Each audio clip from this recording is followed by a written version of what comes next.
1000 മാസത്തേക്കാൾ പവിത്രമായ ലൈലത്തുൽ ഖദ്ർ എന്ന ദിവസത്തിന്റെ ശ്രേഷ്ഠതകളെ കുറിച്ച് പരാമർശിക്കുന്ന പരിശുദ്ധമായ ഖുർആനിലെ സൂറത്തുൽ ഖദ്ർ എന്ന സൂറത്തിന്റെ ബാക്ക്ഗ്രൗണ്ടിൽ കിടക്കുന്ന ഓഫറുകളെ കുറിച്ച് നിങ്ങൾ അറിഞ്ഞാൽ ഞെട്ടിപ്പോകും. ഒരു ലൈലത്തുൽ ഖദ്ർ എന്ന സൂറത്ത് ഓതാൻ ഏറിപ്പോയാൽ ഒരു മനുഷ്യ ജീവിതത്തിൽ ആവശ്യമാകുന്നത് 30 സെക്കൻഡ് കൊണ്ട് 1000 ഹജ്ജ് ചെയ്ത് കൂലി കിട്ടുമെന്ന് വിശ്വസിക്കാൻ കഴിയുന്നുണ്ടോ?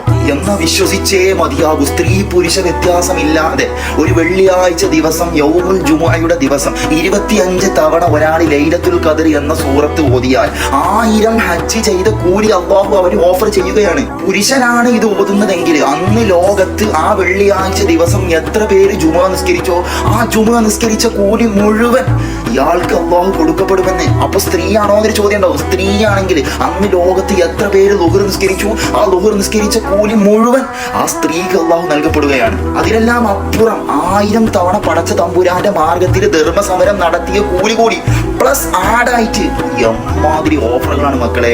ഏറിപ്പോയാൽ വേണ്ടത് 30 സെക്കൻഡ്. ഒരു ലൈലത്തുൽ ഖദ്ർ 30 സെക്കൻഡ് വെച്ച് നിങ്ങൾ 25 ലൈലത്തുൽ ഖദ്ർ സൂറത്ത് വെള്ളിയാഴ്ച ദിവസം പതിവാക്കിയാൽ ഓഫറുകളുടെ പെരുമഴയാണ്. ഒരു തവണ സൂറത്തുൽ ഖദ്ർ ഓതാൻ 30 സെക്കൻഡ് കൂട്ടുകയാണെങ്കിൽ 25 തവണ ഓതണമെങ്കിൽ ഏറിപ്പോയാൽ ഒരു 10-12 മിനിറ്റ്. ആ ഒരു 12 മിനിറ്റ് കൊണ്ട് 1000 ഹജ്ജ് ചെയ്ത കൂലിയും അന്ന് ലോകത്ത് എത്ര പേര് ജുമുഅയോ ളുഹറോ നിസ്കരിച്ചു ആ കൂലിയും 1000 തവണ പടച്ച തമ്പുരാന്റെ മാർഗത്തിൽ ധർമ്മസമരം നടത്തിയ കൂലിയും കിട്ടിയാൽ ഇറ്റ്സ് ടു മച്ച്. തന്റെ അടിമയെ ഉടമ എത്രത്തോളം ഇഷ്ടപ്പെടുന്നുണ്ട് എന്ന് ഈ സൂറത്ത് തന്നെ ധാരാളം. അതുകൊണ്ട് പതിവാക്കാൻ ശ്രമിക്കുക.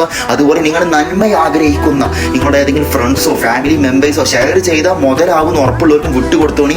കാരണം ഇസ്ലാമിന്റെ മാനദണ്ഡം എന്നുള്ളത് ഞാൻ ഒരു നന്മ ഒരാളിലേക്ക് ഷെയർ ചെയ്തിട്ട് അയാൾ അതുപോലെ പതിവാക്കുകയാണെങ്കിൽ അയാൾ ചെയ്ത സെയിം കൂലി മിസ്ൽ സവാബ് എന്ന് പറയപ്പെടും. അതുകൊണ്ട് പതിവാക്കാൻ ശ്രമിക്കുക ഇൻഷാ അല്ലാഹ്.